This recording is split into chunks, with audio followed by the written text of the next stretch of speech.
Operation সিঁদুরের সাফল্যের জন্য কেন্দ্রীয় সরকার ও সেনাবাহিনীকে সম্মান জানিয়ে দলের মহিলা মোর্চার সঙ্গে তিরঙ্গা যাত্রা করেছিলেন বিজেপি সাংসদ সৌমিত্র খা।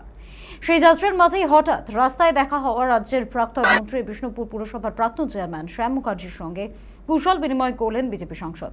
বৃহস্পতিবার বিষ্ণুপুর সাংগঠনিক জেলা বিজেপি কার্যালয় থেকে মিছিল শুরু হয়ে শহর পরিক্রমার মাঝেই দুজনের দেখা হয় এবং সৌজন্য বিনিময় করতে দেখা যায় তাদেরকে। এই বিষয়ে সাংসদ সৌমিত্র খা বলেন, উনি সিনিয়র নেতা, সৌজন্য সাক্ষাৎ হলো এটাই দেশের সংস্কৃতি।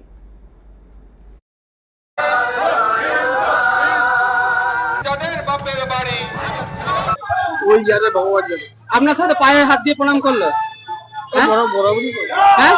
বরাবরই করো। তিনি সিনিয়র বয়োজ্যেষ্ঠ লোক, তো যে কোনো পলিটিক্যাল বয়োজ্যেষ্ঠ লোককে সম্মান জানানোটা আমাদের কর্তব্যের মধ্যে পড়ে।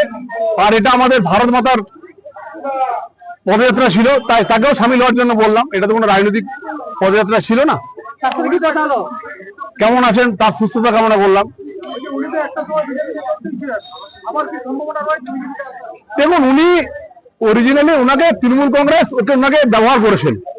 বাঁকুড়া জেলায় তৃণমূল কংগ্রেস ওর হাত ধরে শুরু হয়েছিল, তাই ওনাকে ব্যবহার করা হয়েছে।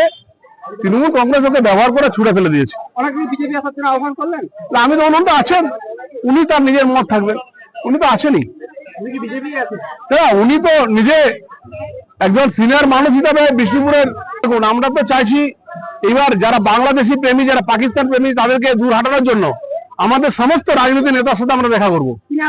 কারণ আমরা সবাইকে আহ্বান করব, আসুন পদ্মফুল চিহ্নে, ভারতীয় জনতা পার্টির প্রতীক পদ্মফুল চিহ্নে ভোট দিন এবং সনাতনীদেরকে বাঁচান।